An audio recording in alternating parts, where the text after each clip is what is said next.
Welcome everyone to next instance of Painting the Party.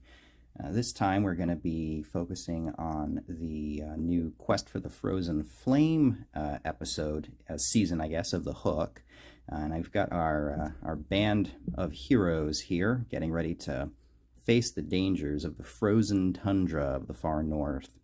So this episode here, we're just going to go ahead and focus on our first character. That's going to be this right here. So this is going to be Amka. She is a tiefling, but also a worshiper cleric of Saren Ray, or Sister Cinder, as she is known to the inhabitants of the frozen north, the realm of the Mammoth Lords, as it were. Sister Cinder, a very important deity. Not only is Saren Ray's domains of healing and redemption and warmth there, but she's effectively a goddess of the hearth. So, you know, basically where all life comes from in the realm of the Mammoth Lords. Because if your fires aren't going, you are only a few hours away from freezing to death. So she's going to be very important. And we're going to go ahead and kind of combine this. So we've got our tiefling cleric here. She's got a hatchet because, you know, you never know when you have to, you know, chop up wood or something like that. If she's swinging that at an enemy, then stuff has gone horribly wrong. But I'm going to be trying a slightly different approach here. I know typically I really like contrast paints, and I still do. I still think they're very handy. But I'm going to try to blend a bit more traditional stuff in here. So I'll be using kind of more traditional base coating and inking and maybe a little bit of layering, in addition to contrast paints, to kind of try to mix up the styles. Not only just because, you know, I don't want to just turn into a contrast paint robot. Some people might argue I am already a contrast paint robot, but I'd like to, you know, at least mix it up, and maybe you guys might find it interesting kind of seeing the two different styles, how they mix, how they interact, and what sort of results you get out of them. So that being said, though, I'm still going to go use my my good old Uthan Gray base coat here, because this is going to be really good for the contrast paints I do put down, and really make it so that if there's an issue with an error or something, I can patch it up really easily. But also because these are our heroes, we want all of their features to really pop and really kind of show up really nicely. And having a light base coat really kind of makes your whole character look a bit brighter. So we're going to go ahead and start with that. I'm going to get my trusty painting handle here so I don't get paint over literally everything, which is to say my fingers. And it's getting a little chunky in there. Might need to reconstitute that pretty soon, but that time is not yet now. I'll get myself a little wedge brush here so it doesn't take me forever to do all of this.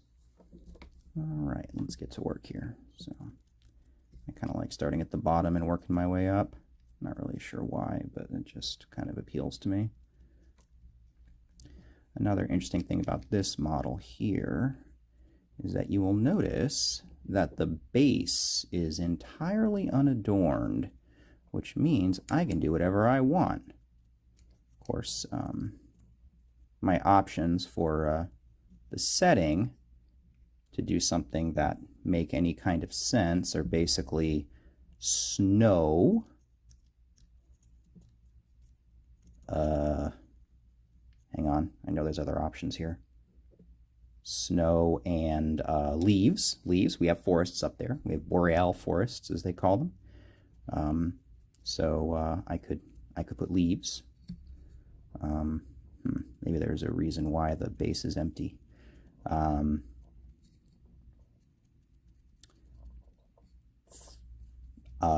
Rocks.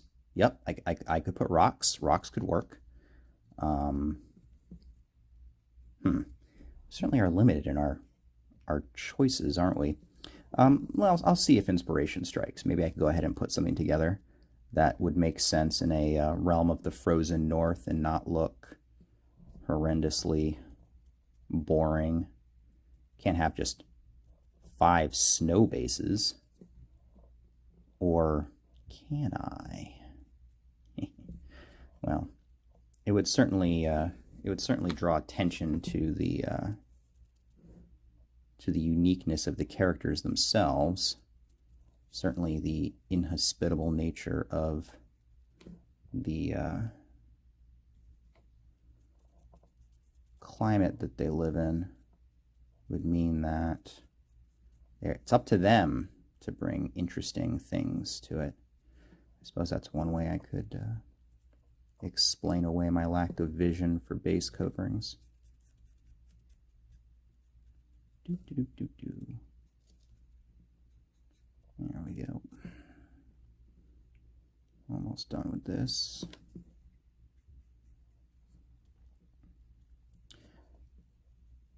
It's actually a bit of an interesting design challenge. How do you take a culture where things like cloth dye is pretty rare and make interesting costumes out of them? Certainly typical details that we would use to differentiate real costumes, such as a lot of varieties of brown and things like that, are a little bit harder to get away with when painting a miniature and having it look appreciably decent, especially when you're viewing something from across the table. So I might have to take a little bit of creative license here to kind of get things looking interesting. So for example, Amka's cloak here, we're probably going to do something of like a red, like a deep kind of red. I'm going to try to stay away from bright colors because I think that breaks genre a little bit too much. But that doesn't mean that we can't highlight up to them and still keep things looking relatively dark. And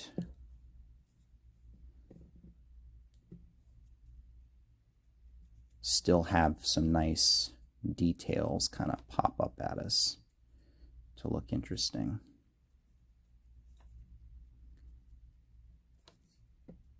There we go. Make sure I didn't miss any spots. I'm sure I did. I'm sure I'm going to see them pop up at the little bit in there underneath the... Man, these Eldritch Foundry models, they really... Like, you don't normally see that level of... Usually you get to a cast mini and they're like, oh good, a skirt, cut it sideways, boom, we're done. But no, we actually... Amka has legs. They go up. It's something you got to watch out for when you're painting these 3D printed minis. Alrighty. Let's see, did I miss anything? I'm sure I'll see it. Nope, that's her ear. There we go, a little bit there.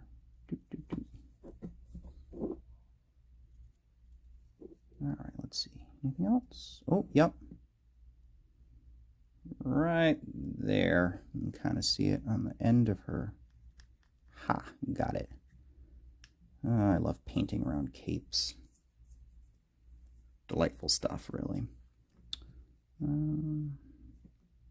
I think, I dare say, I think I got it all.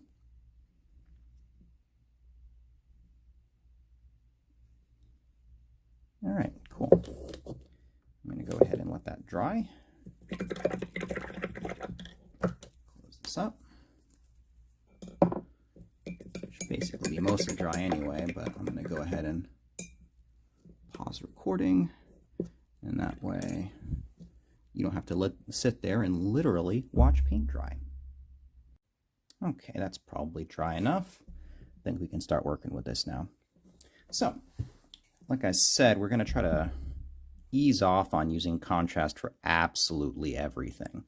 So we'll start with hitting the recesses because lower levels are a lot easier to patch than higher levels once you get into them. So I'm going to just kind of pop this off the handle, be able to kind of just get a bit more dexterity and hit angles a bit easier. So we'll go ahead and I think start with hitting the skin. She's got some skin on her hands here that'll be a little bit, well, I'll probably have to patch it, but it'll probably be fine, to be honest with you. So let's go ahead and get started. So what I'm going to do is I'm going to do a bit more traditional thing. So Amka's very fair-skinned, so we'll start with this. This is a pretty light colored skin here, and instead of using like something typical like this flesh wash here, which gives you a really dark, stark shade, I'm going to do something a bit lighter. I'm going to use this stuff, which is, it looks similar, but it actually gives you a much lighter effect. So we'll see how that comes out on our journey back to more traditional painting techniques here.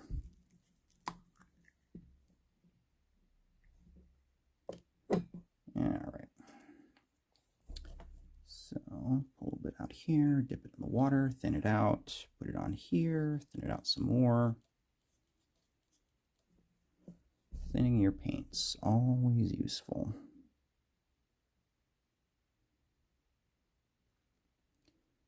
And of course, the key to anything painting-wise is going to be to make sure you've got a brush that can hold a tip.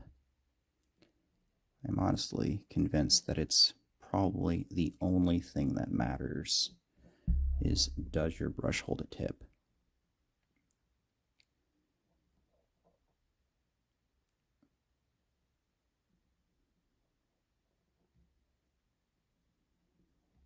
All right, there we go. Not super clear where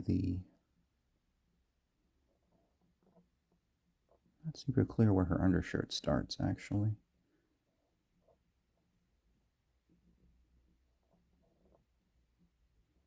I'm going to say it.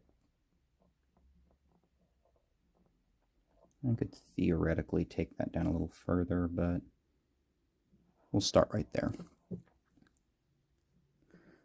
Probably leave it like that. If it winds up looking weird, I'll take it further down. Let's not forget her ears. She's got these big pointy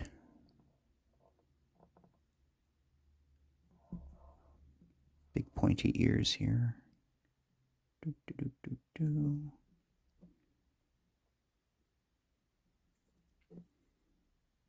a little bit of fluff on the end of my brush there. Get that off. Cool. Get that other ear.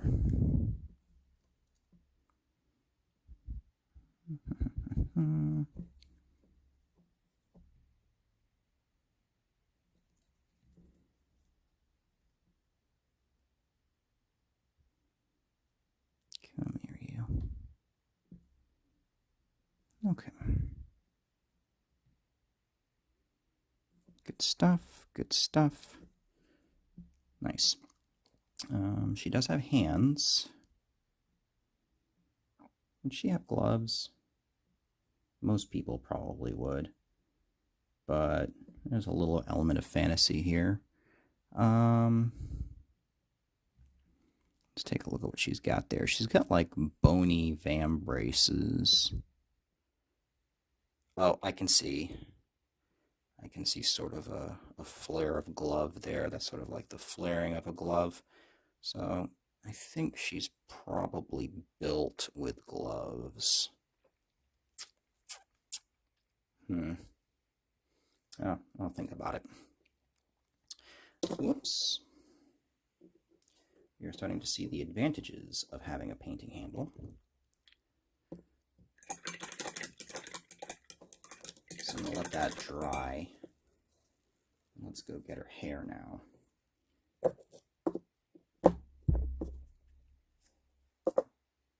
So hair-wise, she's got kind of an auburn. My plan is going to be to use this stuff to start with, which is a very light brown. And I'm going to ink it just a bit to kind of give it a sort of an auburn shade. So we'll start with this. It's a different world when the contrast paint isn't doing your leveling for you, huh? Your layering, I should say.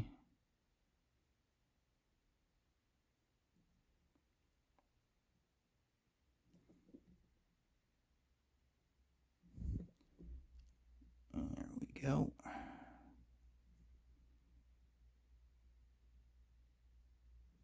Just get around that ear. Nicely done.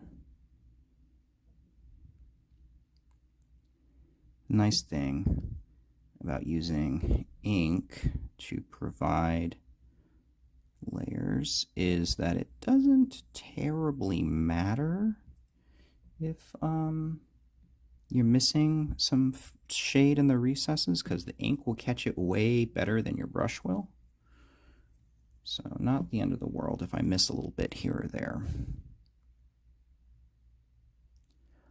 Actually, it's almost guaranteed that I'm going to miss some because you can never see all the detail.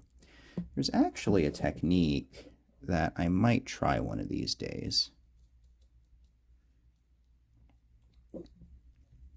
Probably not here, but I could try one of these days, which is you paint the model white and then you wash the entire thing in with an ink wash that doesn't really like darken it much. It's like a yellow ink wash or light tan ink wash, and the purpose of it is to just show you where the details are really well. That's literally all it's there for. Go ahead and get the hair in front of the horn there. So doing that will kind of set the horns back a little further off of her forehead there, kind of coming more out of the crown. Cool. All right, very nice, very nice. Looking pretty decent.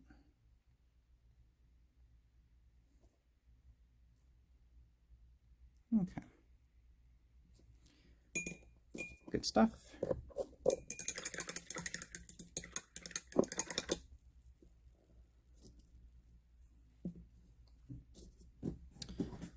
All right, so that flesh is probably dry by now.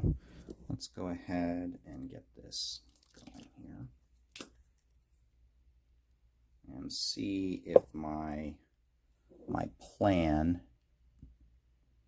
is accurate.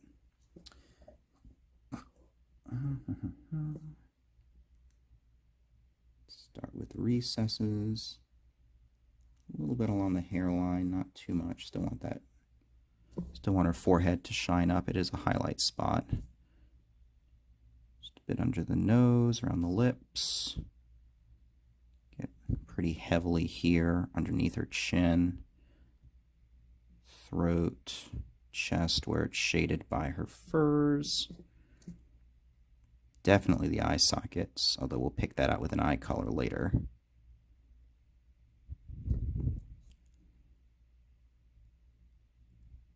Okay, looking pretty decent. Already have some nice definition on the face there.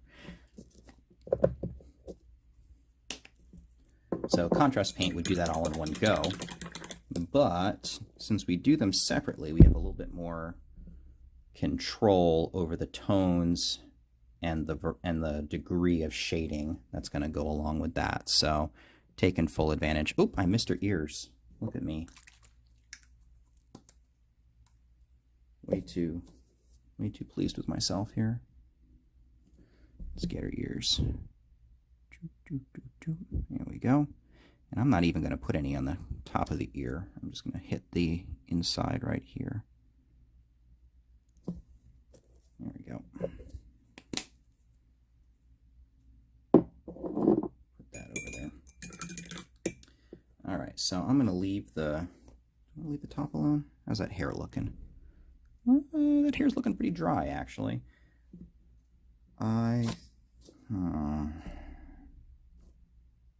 Nope. I've made this mistake before. I'm not going to put ink next to ink. That means that the surface tension means that it'll break, they'll stick together, and it'll be a mess. Yeah. No, I'm not doing that. I'm going to pop down to the bottom of the model where we have feet. Let's do feet. So hooves I want to be nice and dark. Even though it's rare for animals to have black hooves, I'm going to do black for her hooves. The main goal being just to kind of have them really be different. Have them pop out a bit. Plus her hooves are really hard to see. So I'm hoping that the contrast with the hooves are going to be enough. She has very shaggy hoof fur.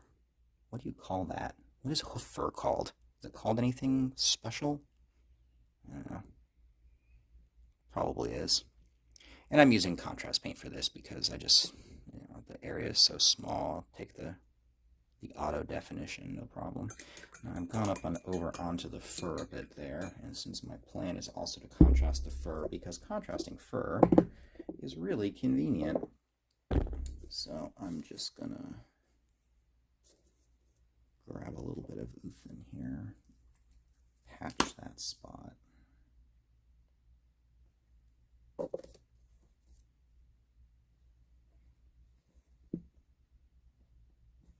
Maybe not quite so much paint on that brush.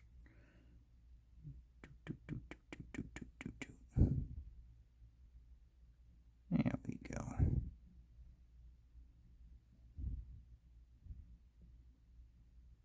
All right, let that dry. I'd probably get enough time for the flesh wash up there. The other thing that's nice about that, what is this stuff called?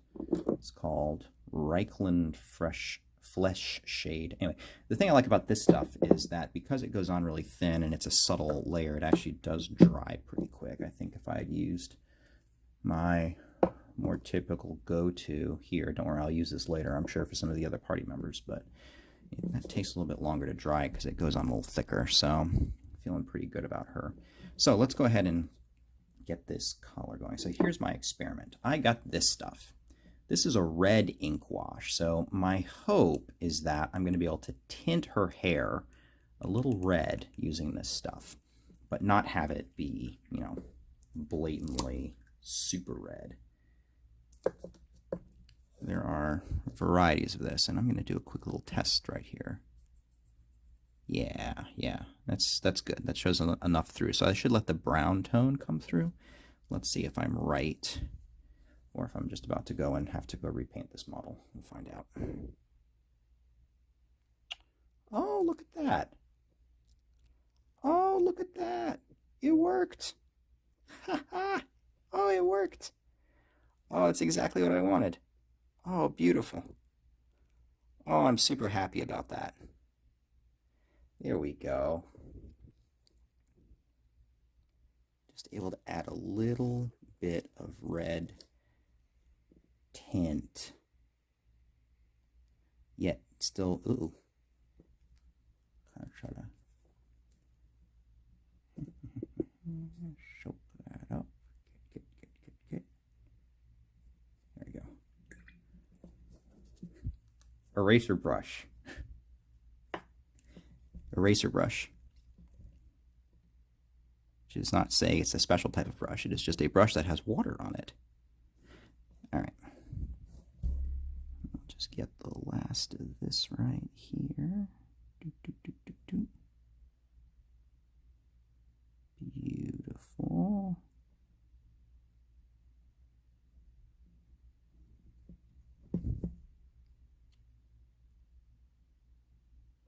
Ooh, I'm a little trembly.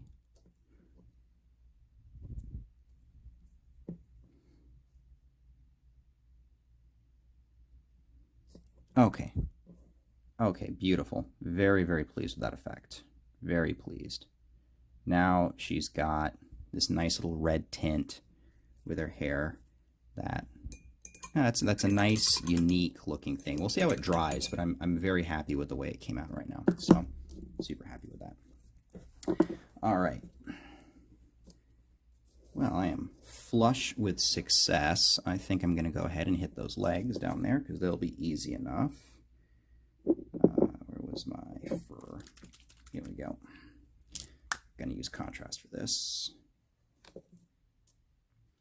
So you can kind of see the advantages that you can get. Like, you can't get that effect with a contrast paint. I mean, maybe you can, but you know, you need like a purpose-built one. So when you start playing with layers and you start playing with washes, you can actually have a lot more control over what a finalized product can wind up looking like. So don't get me wrong, I love my contrast paints, and if I could paint a whole model with nothing but and have it look the way I wanted, I certainly will, but there are certain advantages to doing stuff old school. Alrighty. Now, as the contrast goes on, I see she's kind of got, I think this is either intended to be like a band around her leg or actual pants. Like she's actually wearing pants over her satyr legs. Which, pants would certainly be more practical, but a decorative band would be more interesting to look at. So I think I'll probably do that. And these, although it looks like it's actually intended to be pants, which is a shame, but the nifty thing is I can paint it whatever I want. So I would think, especially being a sort of a shaman priestess type of character, having a bit more ornamentation and a bit less practicality kind of sells the character a bit better. So I'm gonna go with that.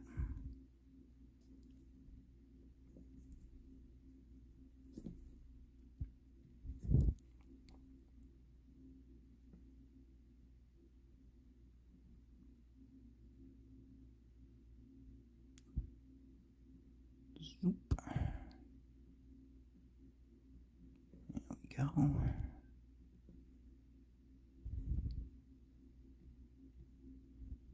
Oh, crook of the knee here. Fun fact, those of us that think that satyrs have extra joints in their legs are actually mistaken. Because hoofed animals, the hoof isn't their foot, the hoof are their toes. Their heel is actually back here. So if a human, imagine a human standing on tiptoe, would have the same number of joints off the ground that something like a dog or a deer would. You would just be running on your toes, which is exactly how they do it. So, fun little nature fact for the day right there.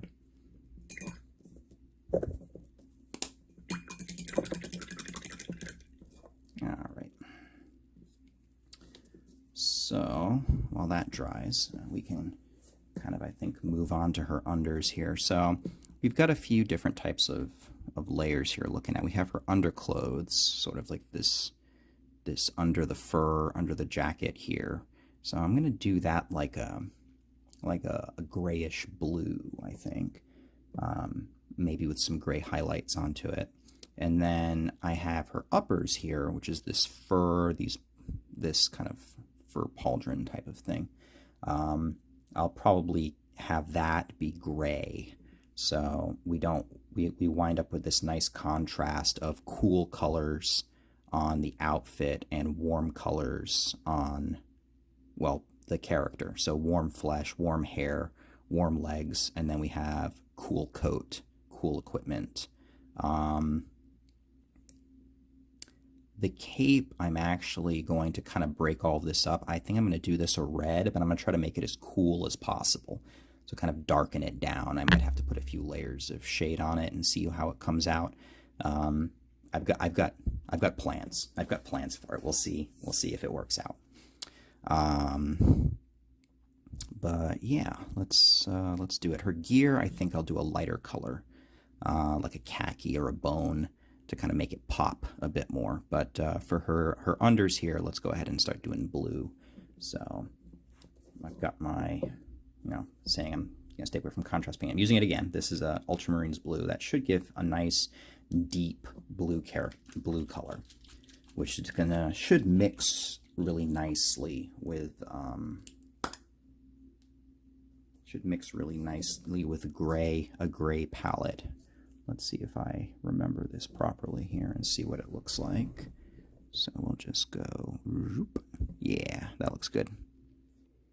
Beautiful. So I've got this fur here.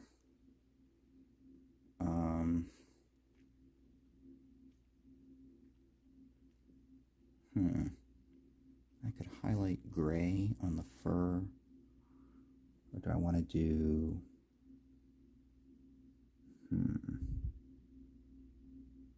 Yeah, I could do like the fur is like a liner, or the interior.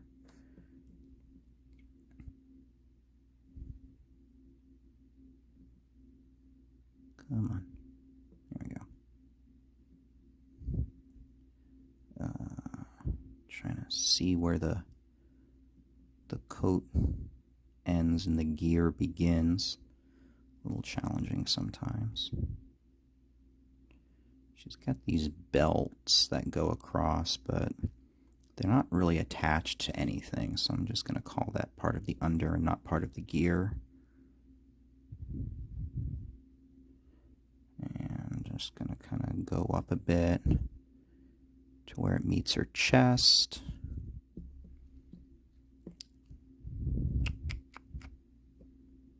There we go. And kind of come over here to the sleeve. And now we're in like ornament land here. I'm not sure what to do about that still. Do I like a glove? And if I'm doing a glove, what color do I want that glove to be? Or do I just want to have it be, to heck with it, just have it be a hand?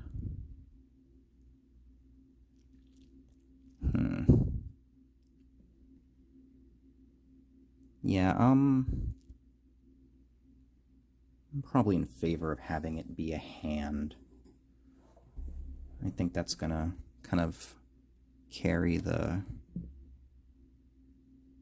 feeling of what's going on here a bit better. So I will do a sleeve up to there though.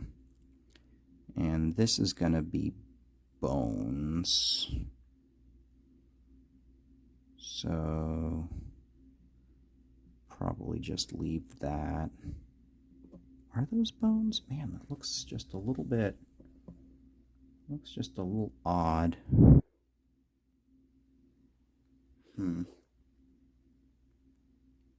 You know actually what those look like? Let me see if I'm right about this, or I'm about to ruin this model. I think those are supports. I think these are supports for the fur. Let me take this back one here. Let me see if I can take it off. Can I take you off, or are you a part of this? You are a support, good sir. Oh, okay. All right. No regrets now. These were supports that they forgot to take off. No worries. I know enough about 3D printing to know, well, to eventually recognize what I'm looking at. There we go. There's her sleeve. I was wondering about that. It's like, hey, where's that skull? It's not doing it over here. Why is it doing it over here? And here it looks like the remnants of another support here, and that's a big one. Yeah, because she doesn't have that back here. These little details don't pop out at you until you paint it, and then you can see them. Let me see if I've got, I should have a pair of nippers that I can use to take care of that. Oh dear, what I do with them. All right, real quick, be right back. Okay, found them. So let's go ahead and get that little thing off her elbow there taken care of.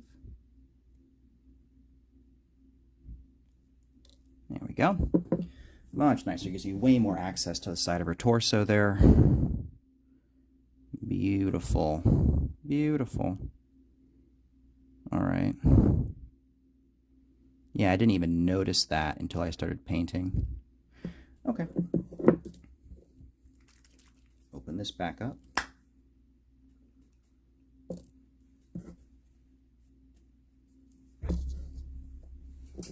Okay. As we were. Just paint over that. There we go. Now she's got a sleeve going on down to her hand here. I'm going to have that glove, well, hand. I'm going to have the sleeve go right on down to her wrist. And I can do the same back here now. Just get her torso here, catch her arm.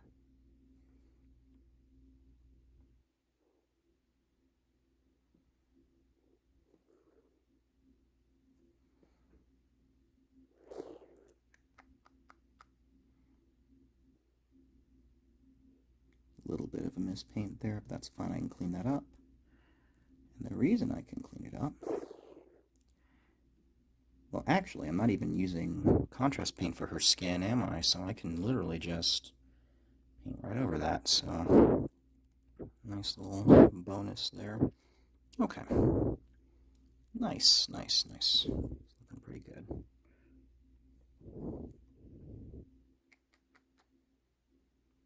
All right.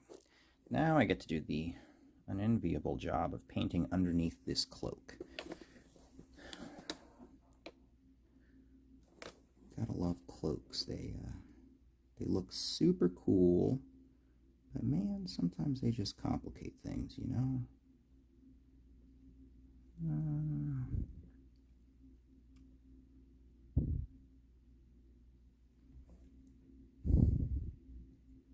Trying not to get a bunch of paint on this bag. Oh, she's got a belt back there too. You know what I'm gonna do? I'm just gonna go whoop, and we're just gonna have that belt vanish under that cloak because there is no way I can paint it at that angle. It's just not gonna happen. So I'm just not gonna try, because if I do try, it's gonna look awful and I'm gonna feel bad about it. And I'm not into feeling bad for things I'm setting myself up for failure for.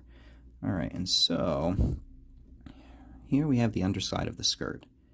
And I could probably just not paint it and get away with it. But it would bother me, so I'm going to paint it something. So our concept was that the fur is the liner of this. So that means that the underskirt should actually be the color of the fur and not the color of the outside. So I'm going to actually paint that the gray color I was going with the fur. So looking pretty good then so far. The haft of the axe should probably be a brown. Should probably be a brown axe haft. Yeah, it should probably be a brown axe haft, so I should probably paint that.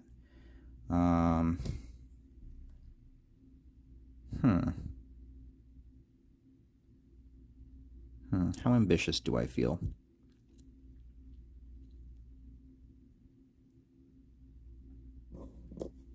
I feel pretty ambitious. Let's get a little mad science-y. I mean, whatever, I screw this up. I mean, what, I just order another replacement model. It gets here in like a few weeks. Yeah, it'll be fine. Showtime's in a week, but we aren't going to worry about that. So, this axe, this is a nice rustic axe half setup, right? So we've got the half that comes up.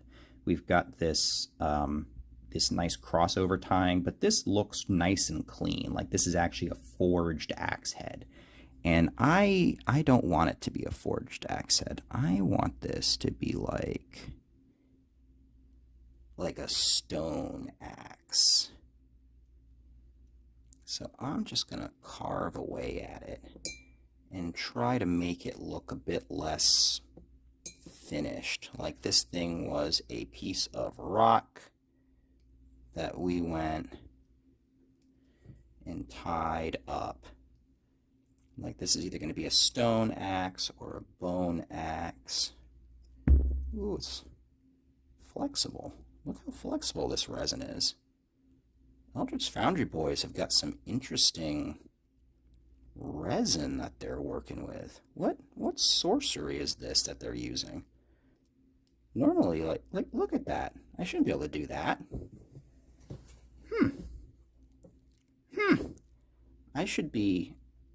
My throat should be full of fear at this, and it isn't, because apparently this resin cures in a sort of bouncy state.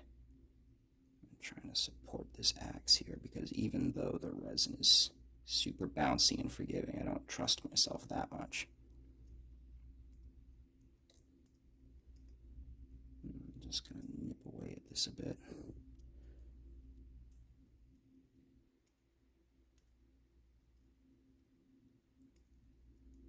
And now my hope is that if I scar this up enough, I can then take a contrast paint to it and really pick out all these divots to make it clearly look like it was worked stone and not so much. Of course, I am going to have to reprime it, but I'm fine with that.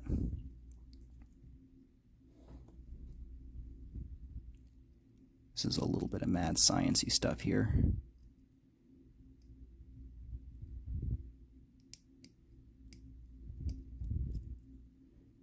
Yeah, here we go. You're getting a stone axe. Woo! Oh crap, the inside. How the heck am I going to get the inside? Very carefully. Ooh, that's not good. I could cut myself. I could cut the heck out of myself. So I'm not going to do that. Do I have any conceivable way to get something in there with any amount of control? Let me think. Let me think a minute. What have I got here?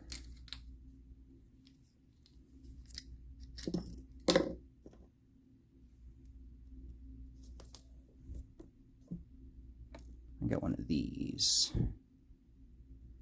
Don't normally use it, but I've got way more control.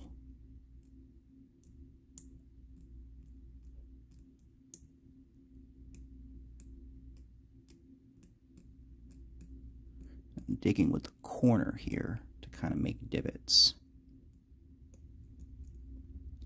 Yeah, this is way safer. I've got way more control doing it this way than I did with the X-Acto knife, just because the angle is so extreme. I would always recommend an X-Acto knife over one of these, but over literally picking up a razor blade with your fingers. But this is actually good. It's got the strong back here, so it keeps it sturdy and stiff, and you can't really flex it, and you've got a lot of nice length with a lot of control and leverage on this thing. So this is good. I like this. I'm just going to add a little bit.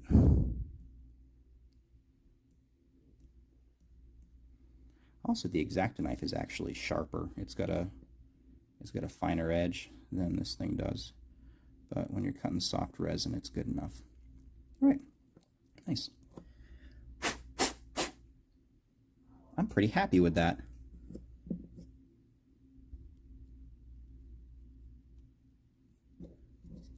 Hopefully, I don't hear any when Squid and the others watch the video. If they do, they don't just start screaming internally while they see me hacking away at this model. All right, so back to our good old standby. Yeah, I got away with that.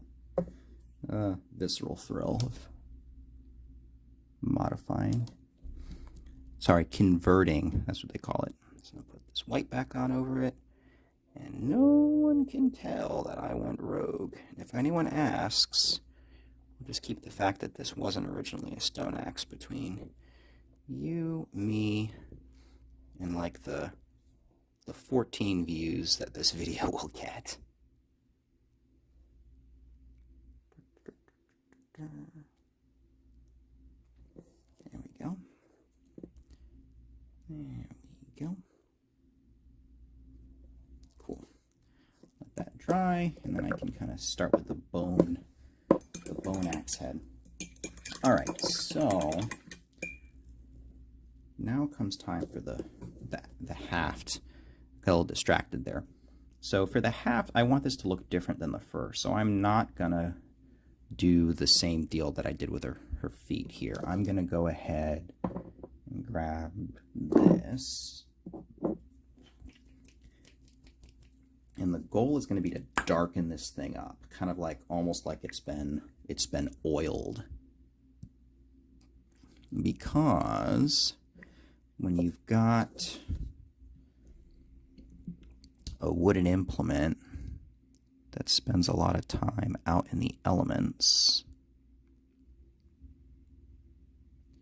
you cannot have it just be raw wood, because it'll get wet, which means it'll swell, and then it'll dry out, which means it'll contract, and then it will get hot, which means it will expand, and then it will get cold, which means it will contract, and all of that means that your wood is going to start splitting and fading and weakening, and eventually you are going to swing this axe, and that axe head is going to just kind of come right off. So you got to condition your wood when you're using it outside. As anyone who has ever had a boat with a wooden anything on it would be able to say, or anyone who just happens to, you know, leave any kind of worked wood outside, those of you with, say, you know, who decided to go and put an indoor piece of furniture on the porch, for example, you will soon notice that it doesn't hold up well. So what we're going to do, let me get the top of this because this is kind of going through here, even though this isn't really, this is a little bit of an anachronism, to be honest with you. Having a axe handle go through the axe head was not how that was originally designed. It's a modern thing. Yeah, it's fine. It's going to, we're going to want to have this be treated, and whatever they would have treated it with, probably animal fat, animal oil kind of thing. We are going to use this stuff kind of represent that, because it's dark. It'll darken the whole thing, but it'll keep it nice and rich, and so it'll look a lot more like treated wood. So we're going to go with that, and that's going to dry pretty quickly, I imagine. I don't think I'm going to have to worry too much about that. So I'm good to go on to sort of the gray on the fur here. And if there was anything that did this beautiful fur right, it's going to be this contrast paint here. So I'm going to just not even apologize. We'll dip right into it. There are just some things that contrast does oh so nicely. And I'm not about to let something so silly as my pride keep me from using it. Actually, that's not true. I will totally keep my pride from doing things. Just not particularly this right now.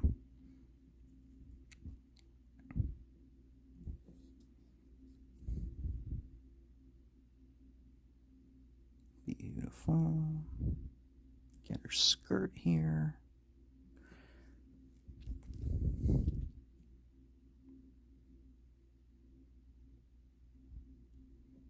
Okay. Ooh, a little bit on the tips of the fur along her leg here. because I'm trying not to get it on everything, but let's see if I can just do. Perfect. Okay. And while I'm down here, we'll get the interior of the skirt, because as we discussed, that should be fur, despite the fact that the texture is missing. So we're just going to go whoop, right like that, right like that. Just kind of, oops, loose piece of resin there. I am really curious as to what sort of resin the Eldritch Foundry guys are using, that you get something nice and flexible like this. That's actually super cool. I did not have that experience with the Hero Forge minis. It was, I mean, it was fine. There's nothing wrong with the quality. It's just that, you know, resin's kind of brittle just by its very nature. So if you hit it wrong and hit it with a shock, you just, like, a piece of your model just breaks off. So I am super interested in this flexible kind of resin that the Eldritch Foundry guys are using. Fascinating stuff. Alright, and let's get her collar up here. Shoulder, collar, fur pauldron, etc., etc.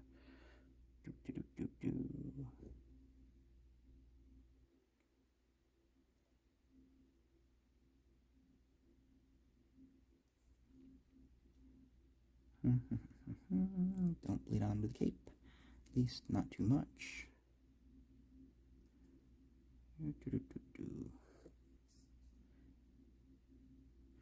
Now, I'd imagine that Amka would probably have pretty long hair, but it's going to be tucked under that cape right now, so...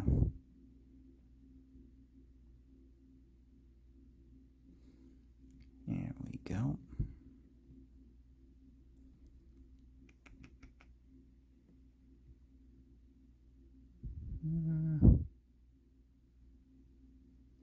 Man, painting fur is so nice with contrast.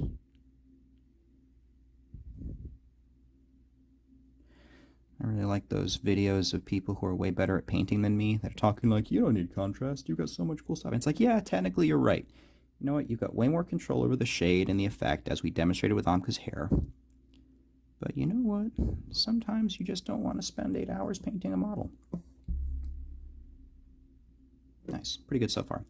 I am going to put some highlights on this thing here, because it needs to pop out a little bit more. Okay.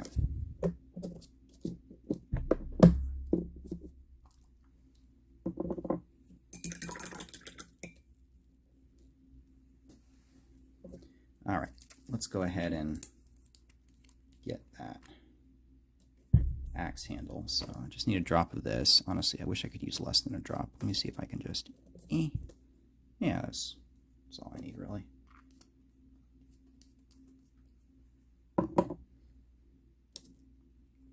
All right.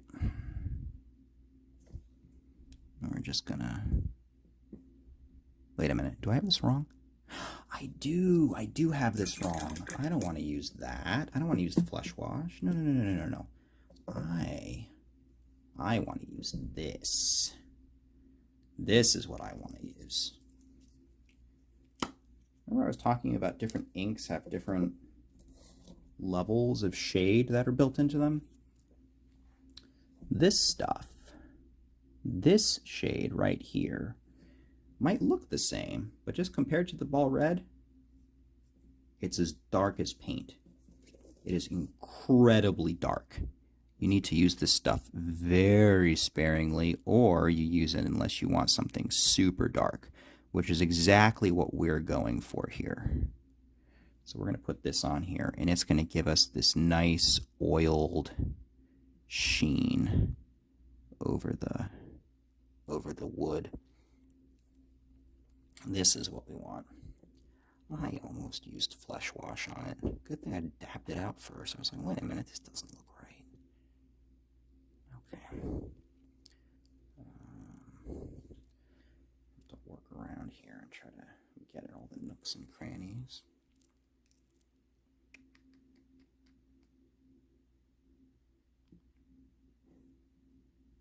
Yeah, there you go. All right, did I miss anywhere? Yep, right there. Beautiful. Nice. Cool. Alrighty.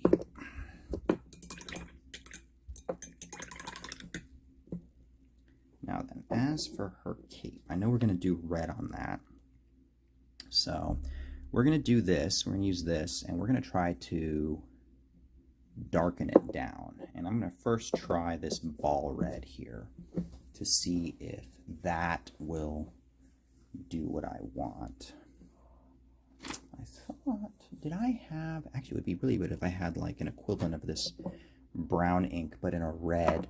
I thought I did. I thought I did have it somewhere, but I don't appear to be able to find it.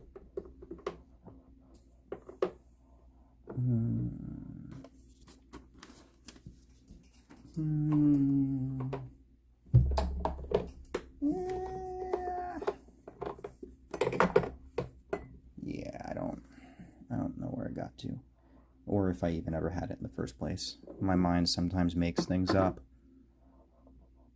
It's distinctly possible my mind made that up. Or I could have actually used it all. It's possible that I'm not crazy. Alrighty. Here we go. Oh my god. Okay, so I think I'm going to need to reconstitute this. This is pretty... No, it's not super bad, but let me get some of this stuff here. Pardon me. We walk over here. Just doop doop doop doop. And the thing I don't care about. Oh, Jesus. Oh my god, I feel like I'm pushing into mud. That's terrible. Can I stir this at least? Not really. Oh my god, this is so dried out. That's fine. That's fine. There we go. I got it loose. I got it loose. It's moving. It's moving. Let me go add a little bit more of this stuff. There we go. Let's kind of stopped counting drops and started counting squirts. All right, there we go. There we go. We're making progress. See, this is like the less glamorous side of painting that you don't usually get to see in other people's videos, because they're either using new paints or they do literally nothing but paint all the time, so their paints are always fresh because the paints are either fresh or they're empty. Man, that's still really, really bad, but I think it's good enough. I think I can get a decent thing out of that, so. Rinse that off. Dry it off, clean it off so I have it for next time, because there will most certainly be a next time. And now my water looks like that. So I am going to go and change my water, and then I'll be right back because I don't want the entire model to look red tinted. All right, water fixed. And we can go ahead and get to painting our cloak here. So we're just going to go grab some of this reconstituted paint here, and I'm just going to plop it on the palette.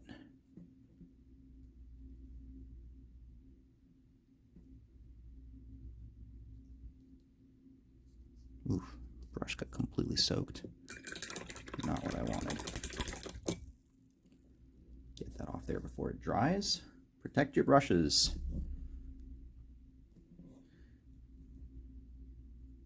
I'm just going to use a bit of water here to thin this out even more. There we go. Alrighty. So let's get this cape going here. And this is going to look really garish at first, but the intent is through layers of ink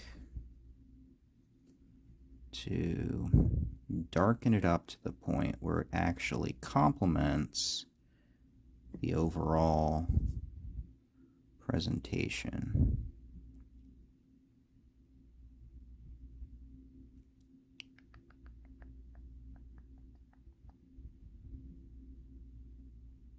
Ah!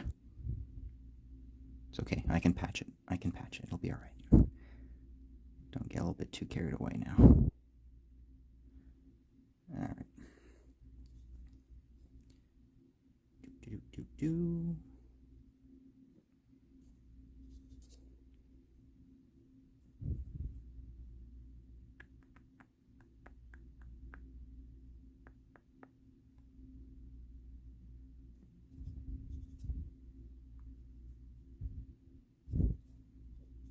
All right, and here we go. We get to try to do this stuff here. I try to just not mess up the coloring of, oh dear God, I'm never getting in there.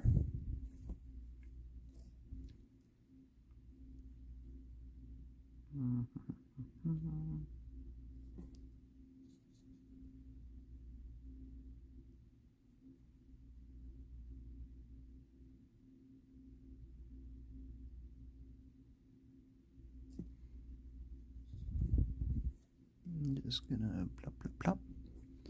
Dip, dip, dip. There we go. And that Axeter side there is making it a little tricky to get in there, but I think I can kind of sling myself down the fold of the cape there. I should be able to do pretty decently.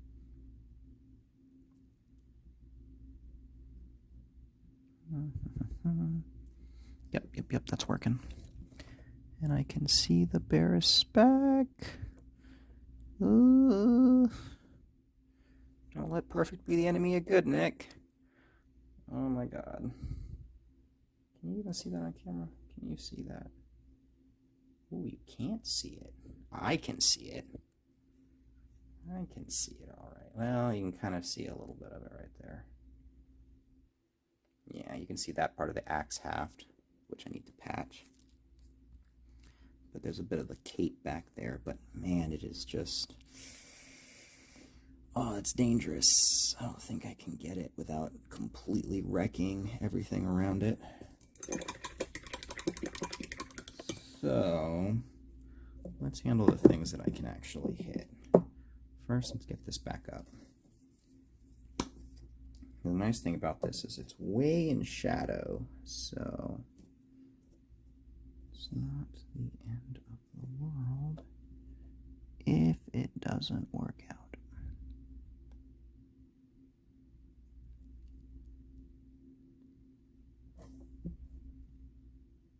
All right, better.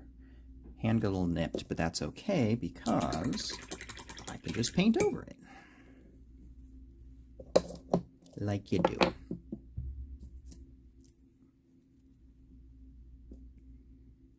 Okay. Cloak is got a little bit damaged there. Patch, patch, patch, patch, patch, patch, patch.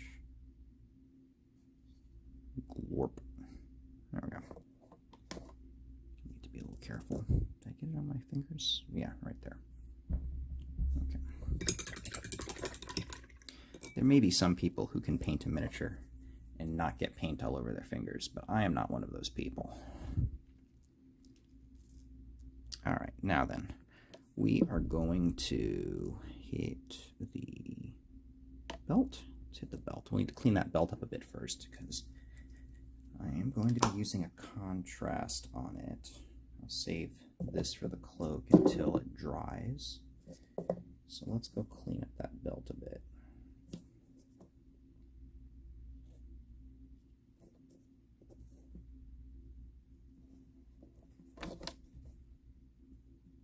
All right.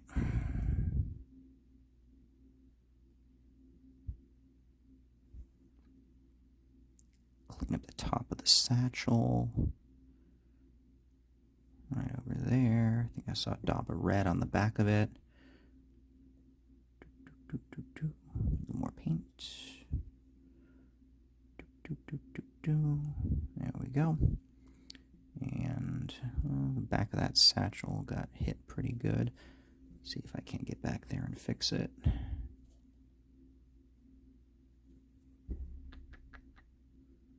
Just go whoop, right like that. Okay. And got right here. Kind of solidify that belt. Very good. Any part of this bone thing that I need to patch up while I'm looking at it? Yeah, right there. And you know what? Probably won't hurt to go over that just a little bit. And the problem with this ink is it dries pretty glossy, so I'm actually not certain if... Oh yeah, I think it's dry. How about you? Are you dry?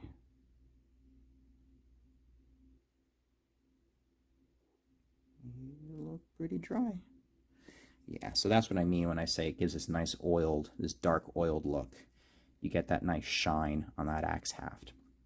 I'm actually really liking the texture that's showing up there too. I hope I like it as much once I actually paint it. Alright, anything else that needs patching? I think the bone fan brace here looks pretty good. Okay, I'm pretty happy with that. Alright. Cape, I'm going to give that cape a little bit more time to dry. So, let's get our hands.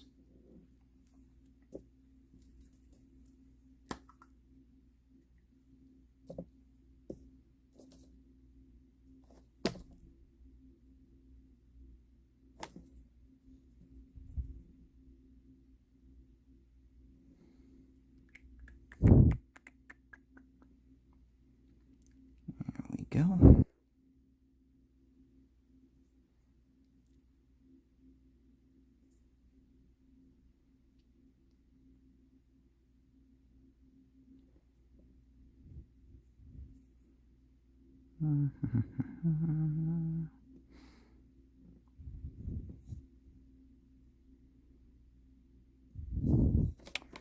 Crap, her palm is going to be kind of hard to get. Let me see if I can... Yeah, there we go. That worked out. Alright, now for her hand holding the axe haft.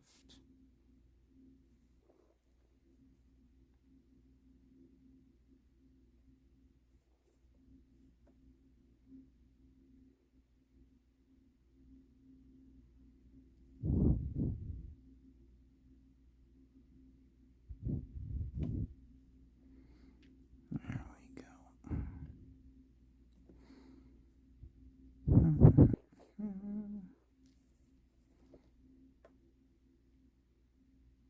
Get her fingers.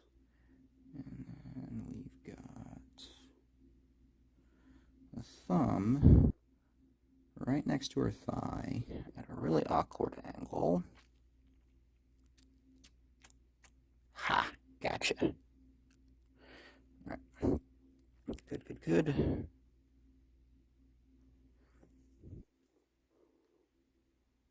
A little bit went onto the axe handle there, but I think the flesh shade will take care of it, and if not, this stuff will, this brown ink will obliterate anything I painted over, so should be fine.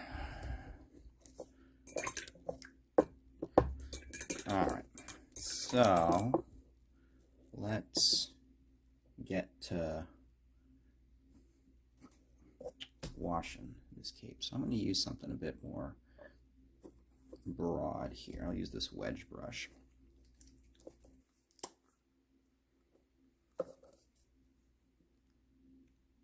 Soak up a good amount of it. I'm going to put this on pretty heavy because, like I said, I want to really darken the heck out of this thing.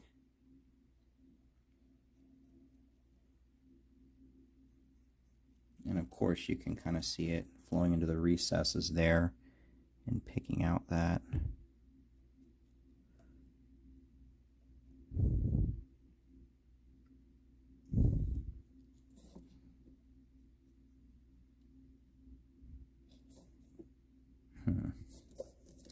It's not really darkening it. Oh, you know what I bet might work? I'll test this on the underside. But I have an idea. So I've got this. This is Flesh Terror's contrast red. So it's a darker red. But I'm not painting it over white. I'm painting it over more red. So,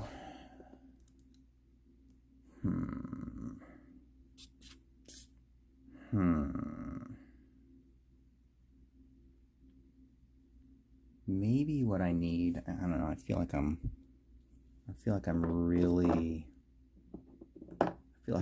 reaching on this. Well, you know what? We're testing, right? We're learning. We're just learning. Let's see how it works. Every model I paint, I'm learning on. Let's see how it looks on the underside.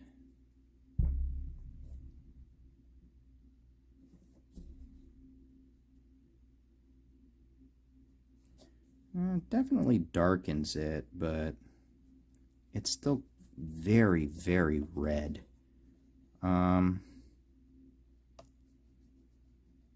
Not really sure. Maybe I need to darken it with some brown.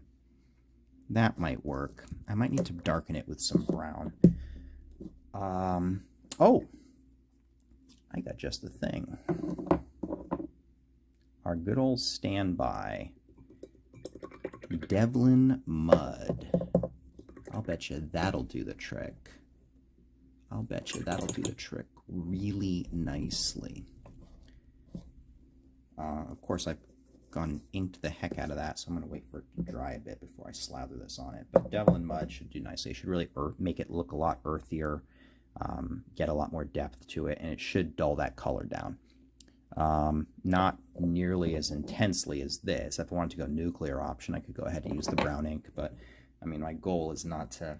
You should still be able to tell it's a little bit red, and I don't think you will if I put that stuff on it. All right, I'll let that dry, and I'll go back to fixing it. So let's go ahead and try to get these under pieces here. So put Mr. Wedge Brush away for now.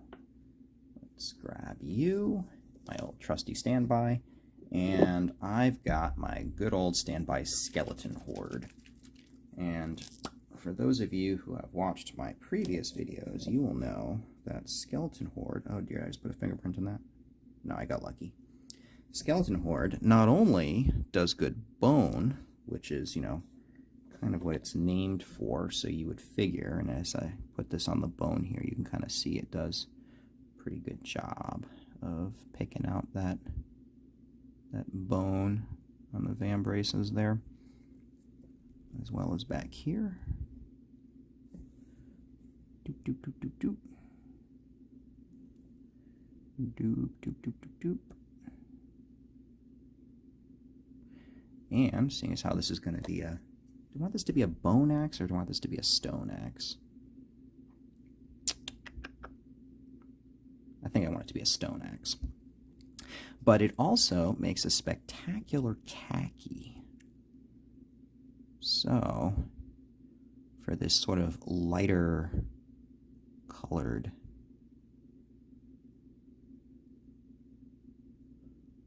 waistband here.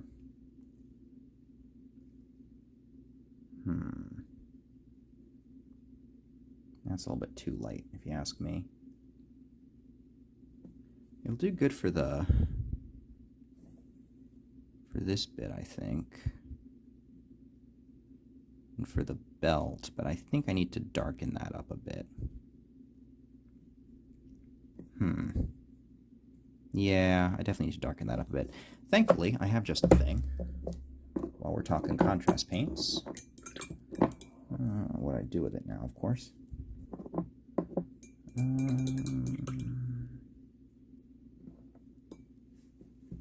promise you I've got it. Uh-oh, hit the camera.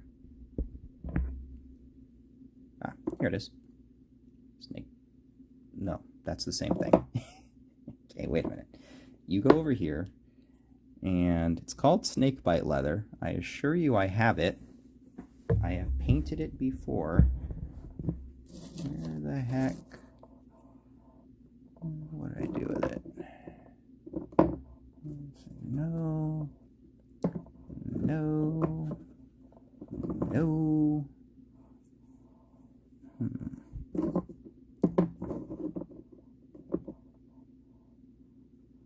Gray turquoise. Snakebite leather. There it is. Told you. I knew I wasn't crazy. Alright, let's try this stuff. This should be a bit darker and should kind of make that satchel stand out a little bit better. It's still wet on here, but I think it'll be fine. Yeah, it's fine. That's fine. That looks good. And that'll make it pop out and stand out a little bit more. And we'll see if it looks how it looks dry. I might need to highlight it a bit more. There's a lot of detail on that thing, but I think it is looking pretty good right now. All right. So stone axe. Let's try this basilicum gray here, and we'll see if my plans with the axe wind up working out, or if I've just gone and ruined a model for no reason. Whoop, whoop, whoop, whoop, whoop, whoop, whoop. Hey, you know what? That's halfway decent.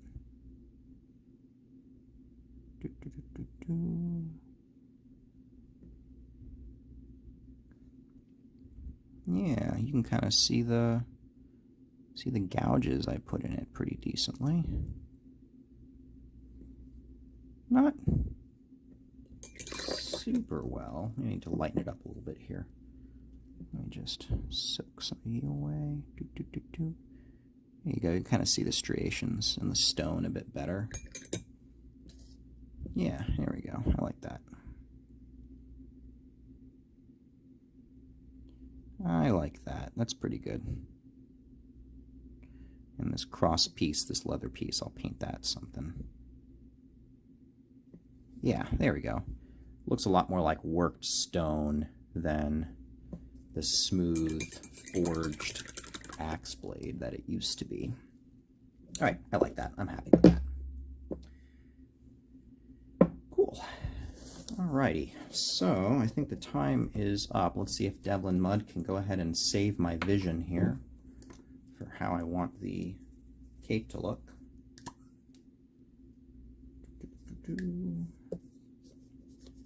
Oh, Devlin Mud, you so great. Can you help me out of this scrape? Kind of works. Shoot, shoot, shoot, shoot, shoot, shoot, shoot, shoot. Hey. Okay, that's not bad. That's not bad.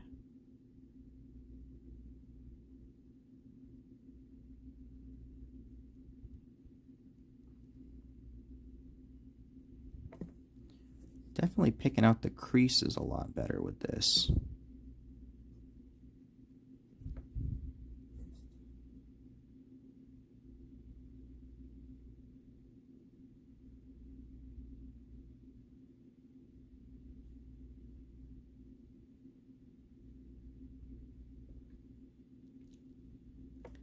Yeah, I like that better. I like that way, way, way, way better.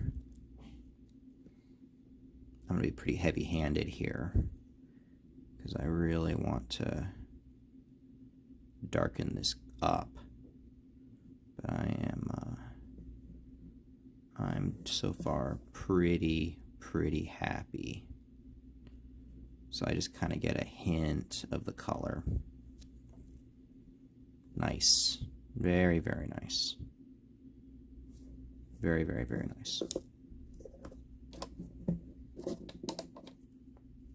Okay, I'll let that dry and see how it comes out, but I think I'm liking it. I'm liking it pretty good.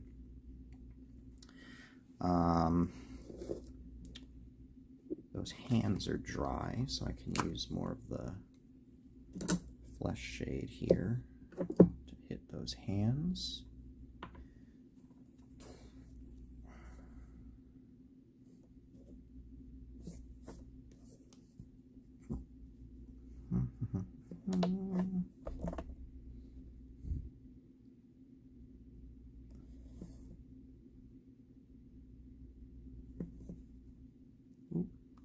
Devlin mud all over me.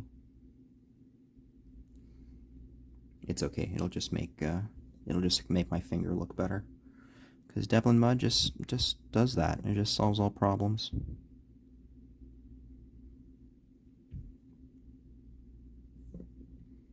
There we go.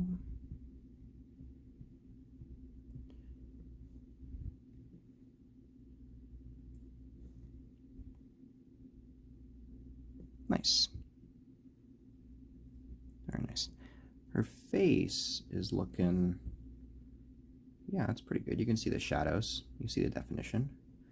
I was debating hitting it with another coat, but I think it's pretty good. Maybe just pick out the lips, the eye sockets, get her throat again, bit of her chest, interior of the ear. I'll hit that again.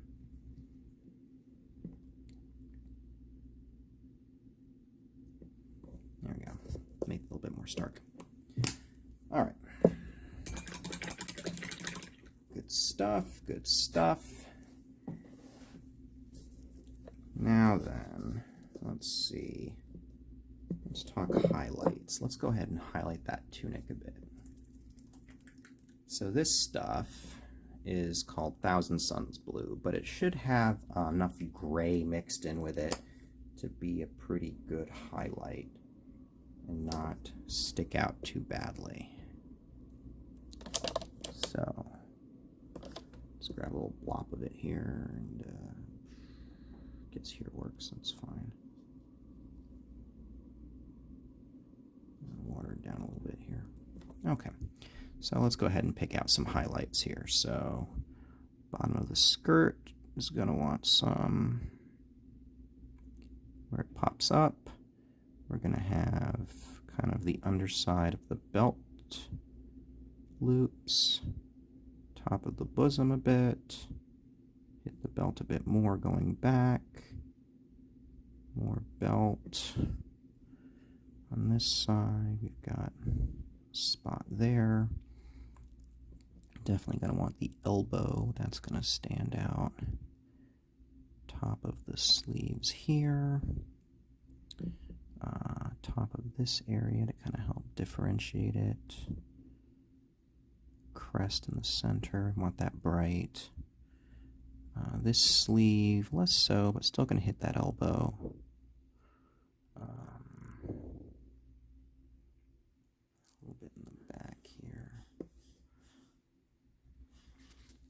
Technically, I could get this strap back here as well. Looking pretty good. Pretty good. Could hit here, but I don't think I need to.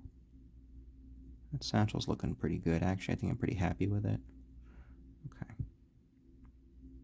Okay.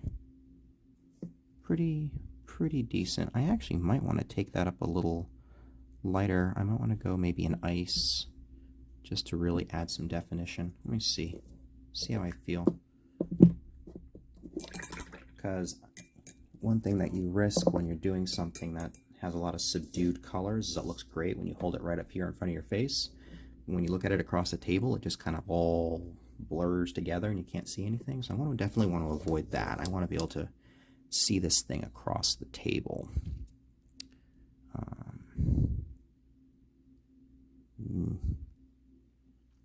Yeah, I definitely need to take that up a level. Let me go and get this. Hang on, what's this?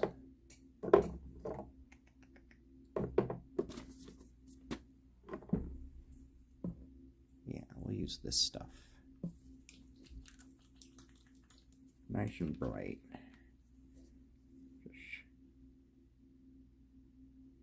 Come on. Oh, that's not good. That's okay. I have just the thing for it. I have a staple. straighten this out here.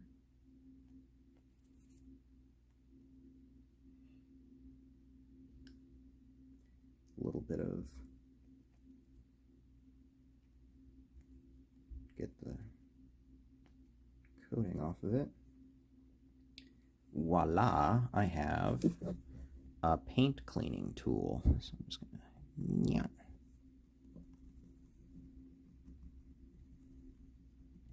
Scrape that out of there. Ooh, damaged. Sorry though. All right, let's see about now. Hey, there we go.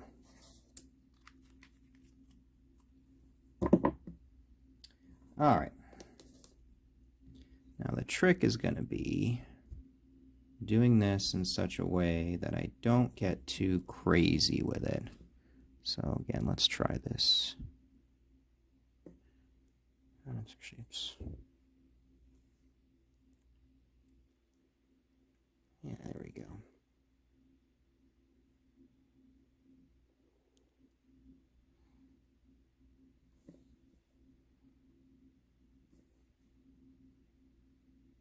This is actually, thankfully, not too bright, so I can actually layer it pretty nicely.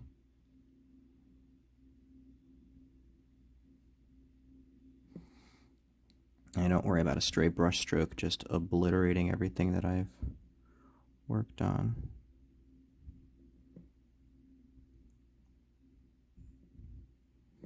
Yeah, there we go. And a little bit here where the join is. Very nice. Yeah, it's much, much nicer when you take it up another level. I was really concerned about it not being visible, but this is perfect. This is exactly what I wanted. And right there. See the crook of her arm way better. Yeah, perfect. This is what I want.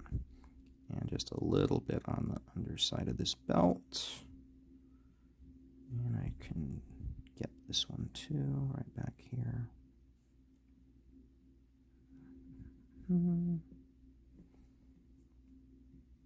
Perfect. Very pleased. Now, I could technically go for under here, but you're not going to see any light under there because first off, it's under the cloak, and secondly, her stance, the way she's kind of kipped forward a bit because of her goat legs, is that's not going to be really get a lot of highlight on it, so I'm going to leave that alone. Cool. Happy with that. Oh, this cloak is coming out perfect. That's exactly what I wanted. Ah, Devlin Mud, you saved me again. All right. We are going to want some leather strapping there. Do I want to use this? Yeah, let's use this nice light brown here. This is actually the base for Amka's hair, but we can just use this as is for the strapping and it should be fine.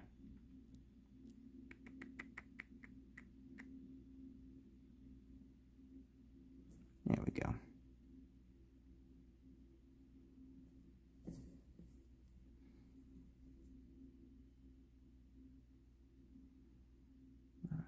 Right like that.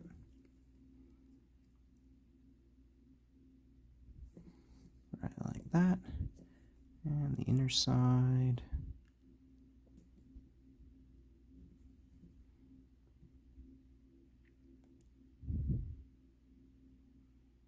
Right like that, right like that. Cool. Pretty good. Pretty happy. Nice. I do want to do something with her legs here, because at the moment it's just... Is that damage? Or is that fluff? I think that's fluff. Let me try and knock it off there. Oh yeah, it's fluff. Probably from me chipping away at the axe. So I want to do something with these bands. I want to do like a band thing down there and not just have her just kind of have these you know, plain brown pants or just leg fur sticking out. So maybe something I can do on that here. Let me see what I've got. What would make sense for her? We already have red high, probably more blue. Maybe more blue. Let me see what I got. Yeah, definitely a blue, I think. Let me see what I've got to make it work up here. I don't really want to do contrast again, but I've got lots of blue layer paints actually, on account of the fact that my entire Tau army is mostly all of it. Yes, I have a Tau army. Don't worry, they got severely smashed. Well, actually, you know what? I haven't played in a long time. I have no idea if they're good or not. All right, I think I'll start with this, and then I'll layer it up with this and then that ice blue. And that should work. So we'll start with something nice and dark.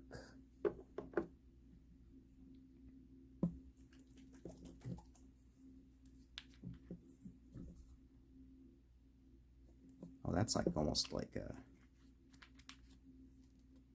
Wow, it's almost like a purple. It's so dark. Oh, it'll work out fine, I guess. Fit for purpose. Oh my god, I love that. That's exactly the color I wanted. Exactly the color I wanted on that. I think I'm actually going to highlight the ridges with red again. But for now, for these bands on her legs, I'm going to just... Yeah, there's definitely too much purple in this. Definitely too much purple in this.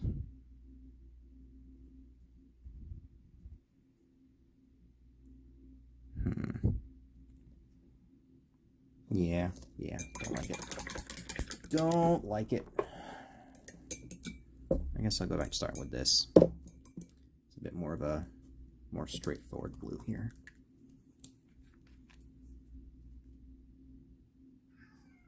Uh-oh, did this get... Yep, that's clogged too. That's fine, because I have my damaged instrument, but... Oh, well, I was going to try to fix it, but no, I'm not fixing that, am I? Alright, that's fine. I'll just rearrange it here, and... Come on. Ouch. Did I just... Seriously? The staple? The staple is what got me? Ugh. Give me just a minute. I'm going to go apply some pressure. All right. Thank you, clotting factor. Now then, I think I'm quite done messing around with that. That might very well be good to go, but I can go mess with it because I got this thing, which I don't normally use for this, but you know what? It's a lot safer. I'm just going to... Oh, man. Certainly feels like I need it, actually. Come on. Out you come. Holy crap, look at that clot of paint it just pulled out. That's crazy. That is crazy. Oh, my cat's complaining outside the door. She wants to come in and knock things over. Yeah, I'm sorry, cat. I am busy. I am busy filming. Can't have you knocking things over.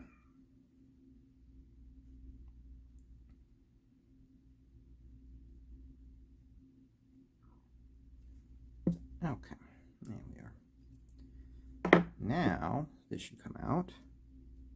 Bloop. There we go. Beautiful. Where did cap go? Here it is. Can't believe I stabbed myself with the end of a staple. Goodness gracious. I've done dumber things in pursuit of my hobbies, that's for sure. All right. Now then, let's go and make sure I like it over here. Ah, much better. Much better. I like that way more.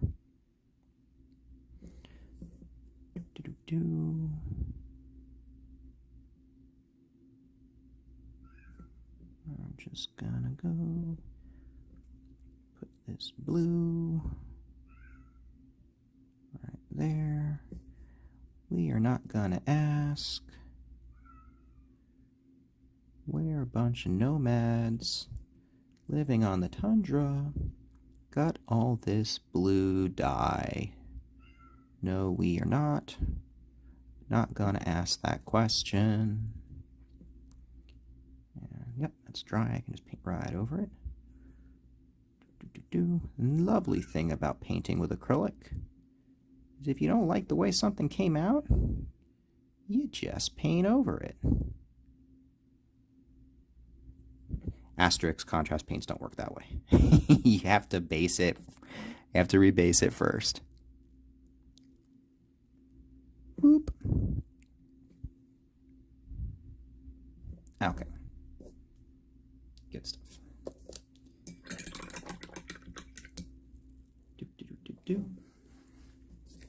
All right.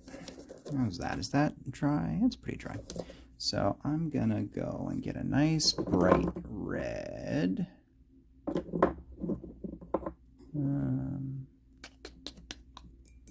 What have I got that's a little brighter than that?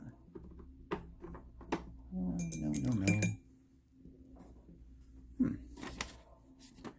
I thought I had a nice... I mean, I guess this is okay. I was hoping to get something a little bit brighter than that, but...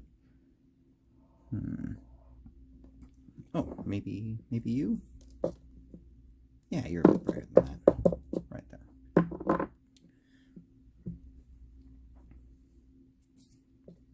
Oh, yes, the red paint pot with no thumb tab on it anymore.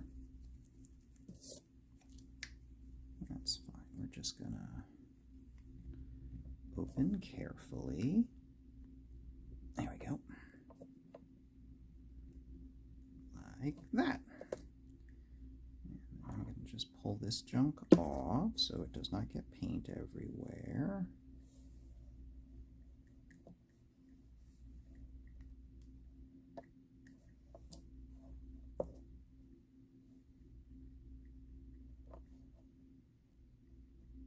Come on, get out of there, you.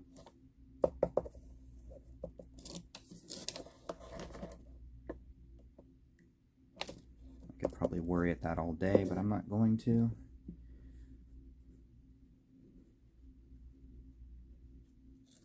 Just clean the paint off my tweezers.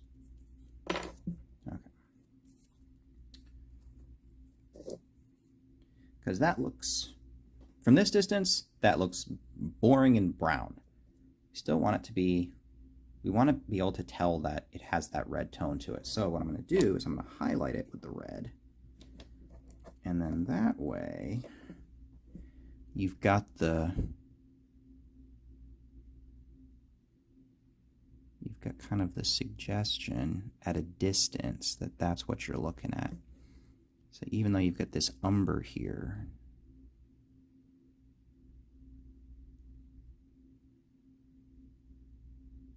you've got the reminder that you're looking at red. And so your eyes should fill it in.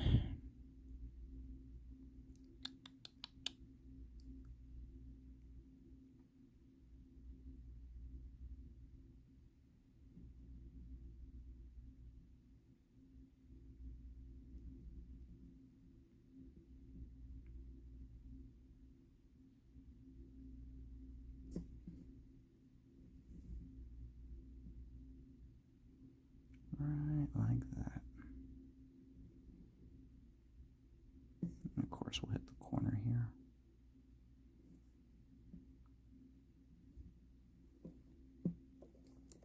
Beautiful. Beautiful. That's what I want. A lot of depth there. That's exactly what I want. And I could worry about doing the same thing there, but realistically, that's going to be in shadow, so it should be fine. Okay.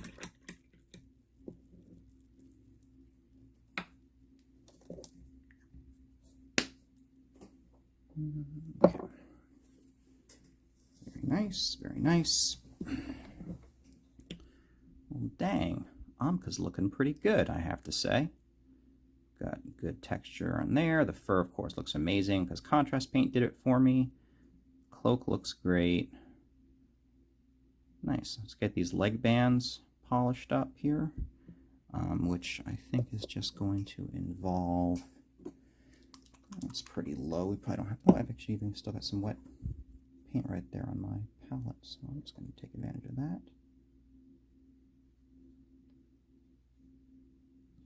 when drops of paint are too big, all right, just zoop, zoop, just kind of paint around it, get some, pull some of that extra water out of there. Zoop, zoop. We'll just kind of frame the bands here like we're doing.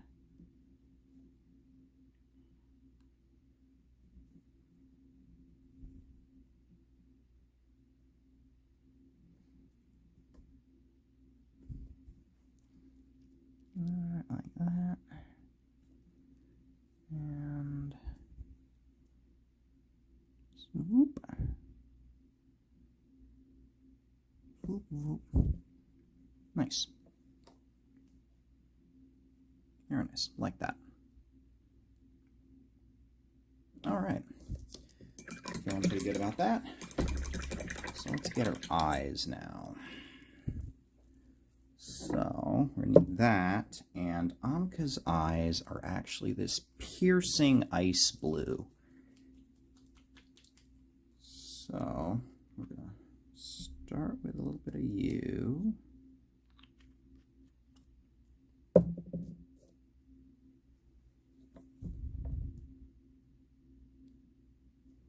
I just need to get this point super sharp.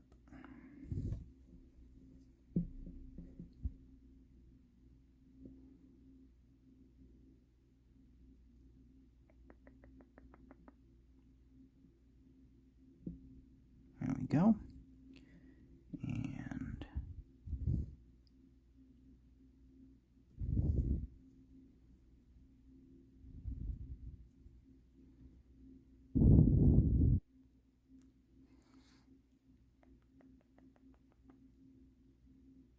ooh, tip dried out.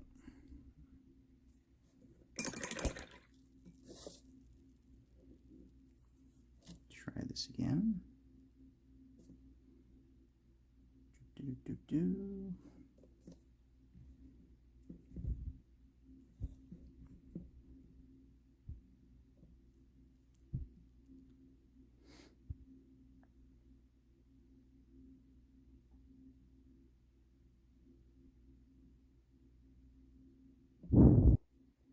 Ugh, what a disaster. That's all right, we can fix it. Man, the paint's just drying out like crazy on the tip of that brush. What the deal is. Let's try this. We'll go and water that paint down a little bit here.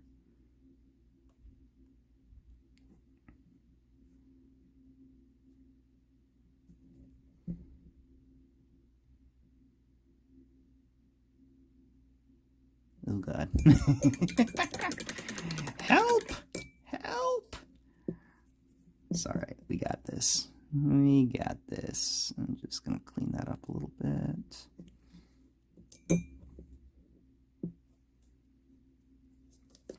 It's okay, we can fix it. So we're just gonna go patch it with that. Is it dry already? Yeah, it's dry already. Well, I guess that's why I've been having such a hard time with it. Dries out too quick. It's kind of like, you know, how sharp knives work way better and are way safer.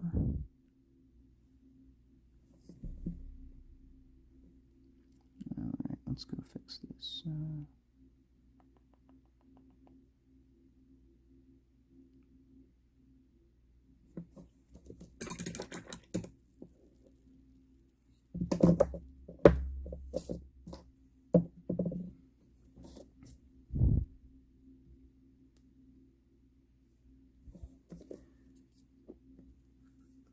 And then I went and hit her hair, so I have to go fix that. Ah, no, messing up on eyes is terrible.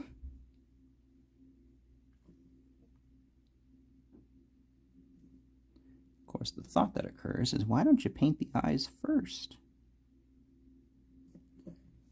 Well, if you paint the eyes first, that would just make too much sense.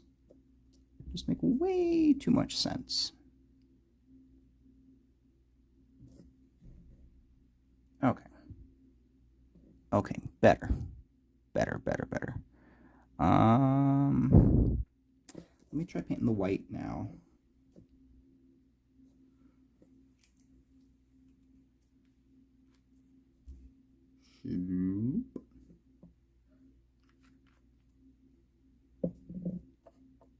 Get out of there, bubble. Okay.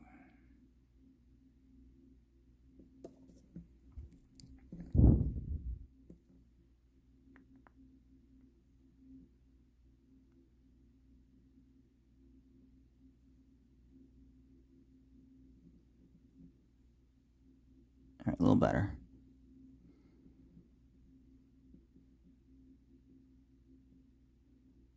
Just widen this up a bit.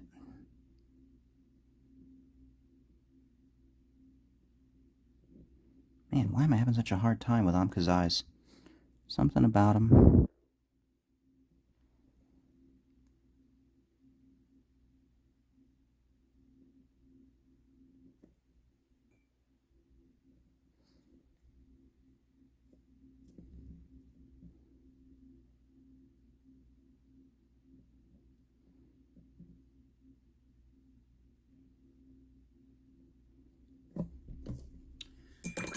Alright, let's try to get an iris in there.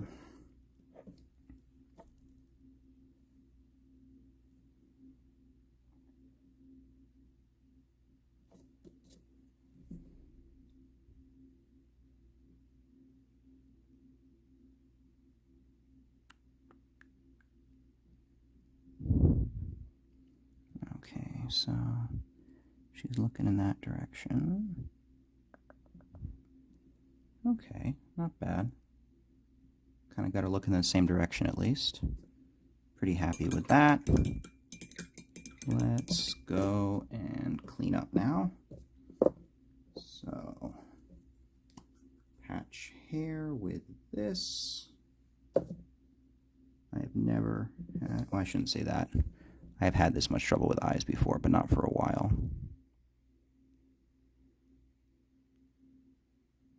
There we go.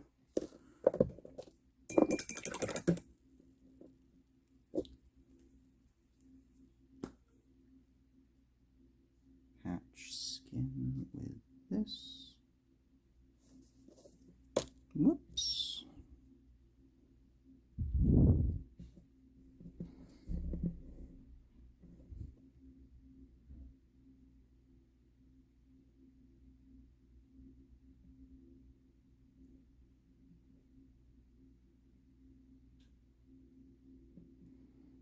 There we go.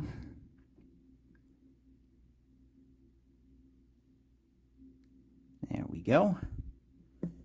There we go. Better. Better, better, better, better. Nice. And I'm going to not learn from my mistakes and not leave well enough alone. And I'm just going to try to use this to bring her skin tone up just a tad more on her highlights. A little bit of water on the palette.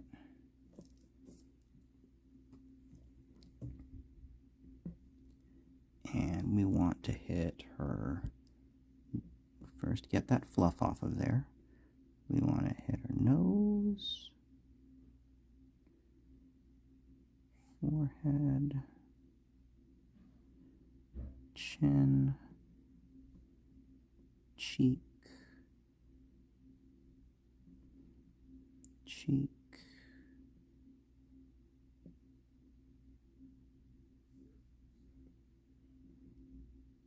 there we go. Lips, just a little bit more. Beautiful. Beautiful. And lastly, a little bit more paint. Tip of ears. Right like that.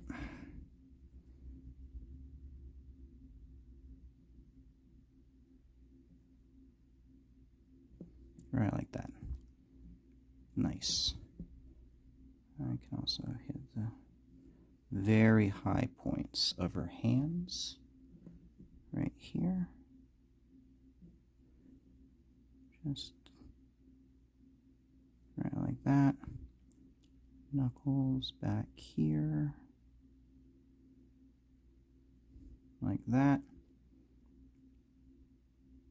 Thumb right there, right there. Nice. Amka's looking pretty good. You can't even tell that I horrendously butchered the other thing.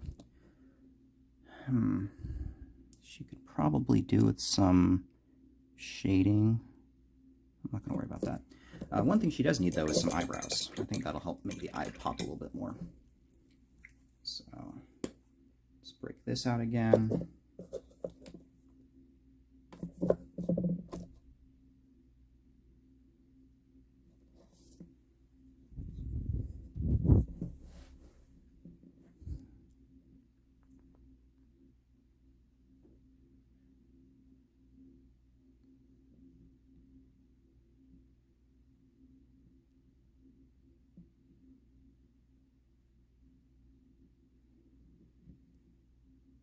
Nice. Quite pleased. Quite pleased. I could probably make the features pop out a bit more if I add something like eyeshadow or lip shading, but it does not make any sense for them to have access to that sort of thing. And the practical people of the realm of the Mammoth Lords would not think about that. All right, cool. So let's get to the base. So definitely going to want white, I think, as a base.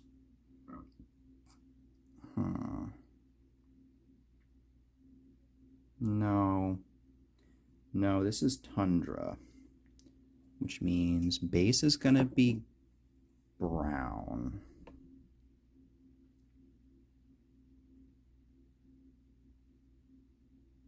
Brown? No, I want it cold. I want it cold. So let's do gray as a base. We're going to go with gray as a base, because I want the ground to look as cold as possible, even though this isn't necessarily the most realistic, because your ground would look ground colored, which is going to be a lot more natural colors, but I'm thinking that we want this to look cold. So we're going to go with starting base color is going to be this.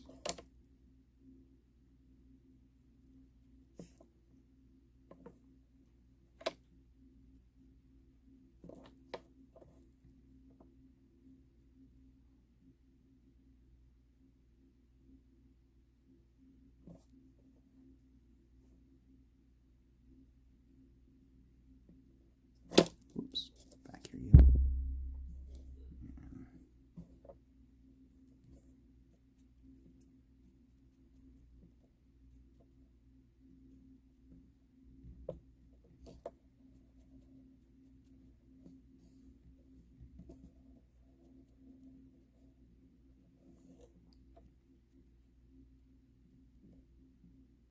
There we go. Oop, got a little spot in there. Let me try to get that. Whoops, hitting the camera.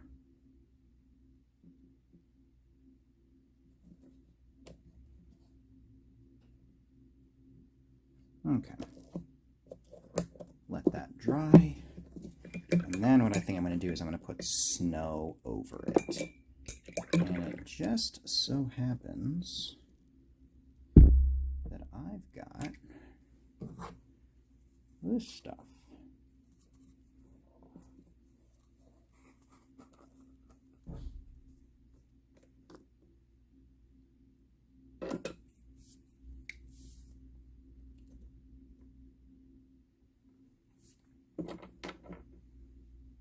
I'm just going to get this little one.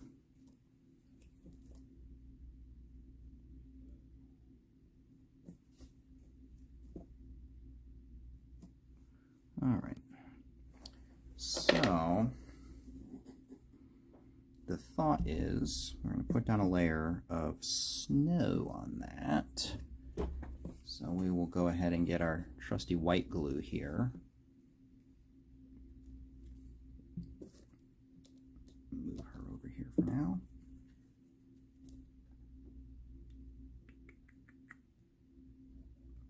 Blorp right up there.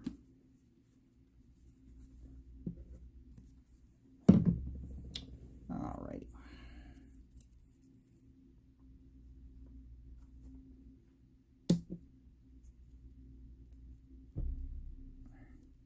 This is the brush I use to apply glue. You can probably tell from the fact that the bristles are mostly glued together, but it just makes it more appropriate to put glue on things. All right.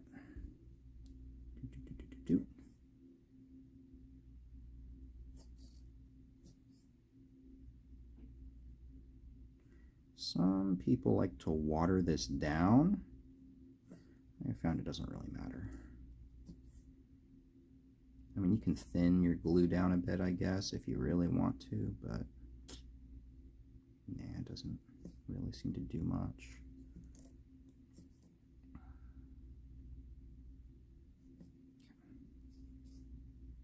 Good stuff. And now,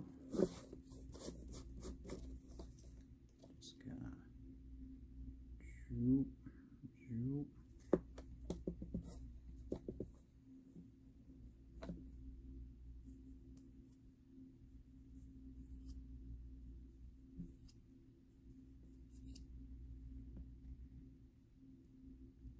I'm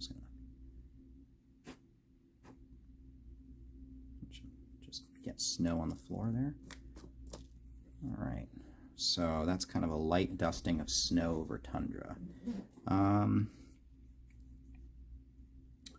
Yeah, that'll probably do for now. I kind of wish I had something else I could put on there. Do I have anything else I can put on there? Nice, like a rock. A nice rock would work. Let me go hunt down something. Here we go. Yeah, that rock looks pretty good. Nice and vibrant, different colors there. This will be perfect.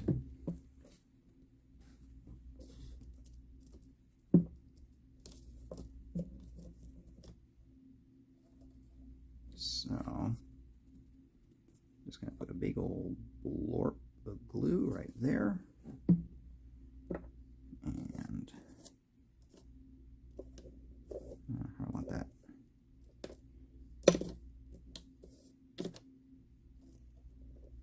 There we go. Let go, let go, let go. There we go.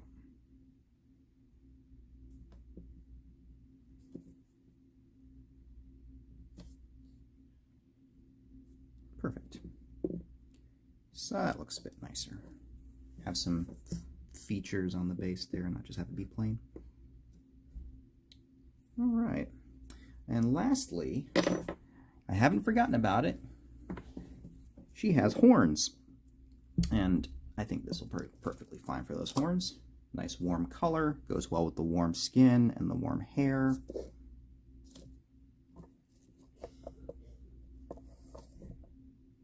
Should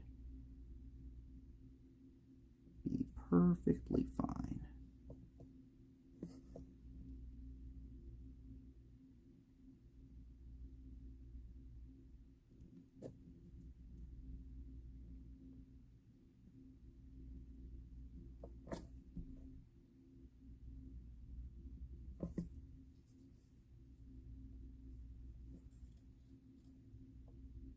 And perfect. Very happy with that. Nice.